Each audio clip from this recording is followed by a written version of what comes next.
So usually I prefer to save my money and buy more expensive things, but in the last 12 months, there's a few items that I've bought for under $100 that have actually really improved my life, or I've used on a really regular basis. So today I thought I would share 7 of those items that have actually improved my life that weren't that expensive. Now the first thing is a little bit left of field, but it is indoor plants. Now, obviously it's a little bit random, it's not tech related or anything like that, but I live in an apartment in an urban area in a city, and there's not a lot of greenery around where I live. And I grew up in the country with lots of greenery, so it's actually really nice and refreshing to have some green plants in your house. If you've never bought an indoor plant and you live in an apartment or in a small house somewhere, I highly recommend them. They actually really just sort of bring a bit of freshness into your day and add a bit of color and life to your overall apartment. So I've really loved having these plants. I actually don't look after them, my wife looks after them, but I don't think they're too hard to look after. They just need a bit of water from time to time, a little bit of fertilizer. It was literally like this big when I first got it, and now it's grown heaps. It's really lush. I love it. So I recommend indoor plants. Next on the list is something I've talked about a few times in some other videos, but that is the AEROPRESS. Now, if you don't know what an AEROPRESS is, it's just a coffee making device. Basically, you put your coffee grounds in the top, press it through, and you have an amazing coffee. Now, I live in a city, again, where we have a lot of choice when it comes to great coffee beans, so it's a great way of making coffee. And over the last year, I've literally used this pretty much every single day. I reckon it saved me hundreds of dollars in buying coffees out. And one of the things I love the most about my AEROPRESS is just how easy it is to clean. All you do is once you've pressed through the coffee and then pushed out the grounds, you literally just give it a rinse and a wipe down in your sink, and that's it. It's all done. Put it back in the cupboard, ready for tomorrow. So if you're into coffee, you've never tried an AEROPRESS, I highly recommend them. So the next thing follows on directly from the AEROPRESS, and it's a little bit random, but it is this milk jug with a inbuilt thermometer. Now it cost me about $35, but during lockdown, I think maybe 2 years ago, I decided I was going to teach myself how to make proper coffee.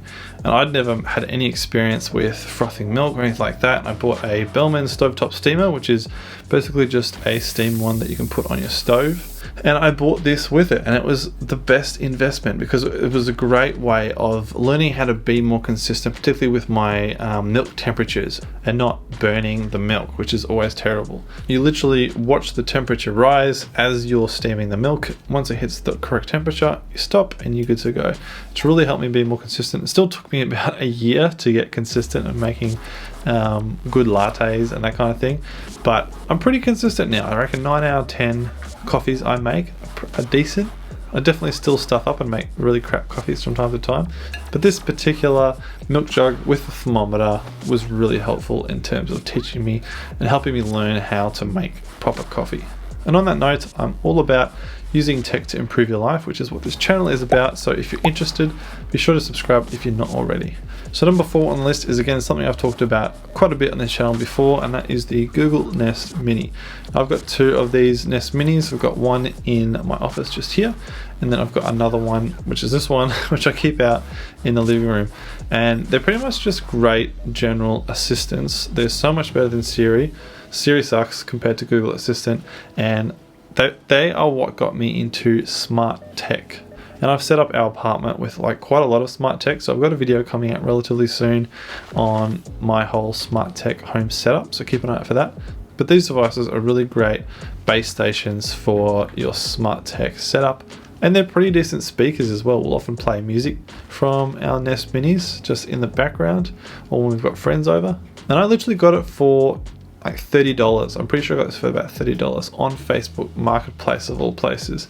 And there's actually heaps. If you look on Facebook Marketplace or any secondhand marketplace, people are often getting rid of these for really cheap, like $20 even, brand new as well. So even if you buy them brand new at retail, I think they're like $60, so still relatively cheap. And I use them on a daily basis, so I highly recommend. The next item I have kind of a love-hate relationship with, and that is this CYGNETT power bank. Now it's 20,000 milliamp hours and it cost me about $60, but it's actually really handy for just charging random little devices. Now I'm pretty lazy when it comes to charging my devices. I hate clutter and I hate pulling out cables and plugging it into the wall and having to charge up my devices that way, which is part of the reason why I built this charging station over here. But I've actually found this to be a really great help in terms of charging just random devices. So if I'm maybe sitting in the living room and my laptop starts to go flat, I can just plug it into this, or maybe my iPad's going flat, or maybe even my mouse, my MX Master 3 mouse might be going flat. So I can just whip out the power bank, plug it straight in, and I'm good to go. And I don't have to dig around trying to find a power point to plug it into or whatever. I can just use this and it's good to go. The downside is that it takes ages to charge, and sometimes it won't charge on certain ports, like certain chargers won't seem to charge with this device. I don't really know why. So it's a little bit finicky, but aside from that, it's actually really handy. I was pleasantly surprised. I wasn't going to keep it when I first bought it, but I have kept it and I use it pretty regularly. So there you go. Next up is the Lenovo Smart Clock. Now it's basically just a Google Nest Mini with a display. It's got a Google Assistant in it and I actually really love it. And the reason why I love it is because I keep it in the bedroom next to our bed, and it means that I can leave my smartphone outside of the bedroom when I go to bed. And the reason is I hate taking my phone to bed because I often will just aimlessly scroll bad news and negative stuff, and I don't want to have to think about that right before I go to sleep. And then same thing when I wake up in the morning, I just always reach straight for my phone, and just it starts off the day with kind of, I don't know, on the wrong foot for me. I find like I've really been trying to get into a routine of leaving my phone in here on my charger before I go to bed, and then I can just set my alarm with my voice using the Lenovo Smart Clock. So it's really been handy for that. Again, you can use any type of alarm clock. You don't need this particular smart alarm if you're wanting to leave your device or your phone outside your room, but this is the one that I've found to be really great for me. And you can get them for, I think, about $60, something like that. So they're relatively cheap. There's a version 2 that's come out now, which I haven't got just because this still does the job for me, but I think that's, again, around $60 to $70, so not too expensive at all. And finally, last but not least, is this wireless charger. Super basic, but again, I hate having to pull out cables and cluttering up my desk with cables and chargers and all that kind of stuff. And I've got quite a few devices, so it's just nice having this charging pad, which I keep just over here on my desk.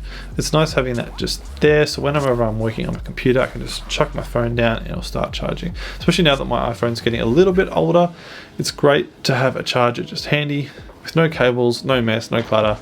This is definitely a purchase that I've been really happy with. So there you go, that's 7 things that are relatively cheap, all under $100, that have actually improved my life or I've used on a pretty much daily basis in the last 12 months. There'll be links in the description for all of the things, so feel free to check them out. Other than that, I hope you have an amazing day and I'll see you very soon in the next video.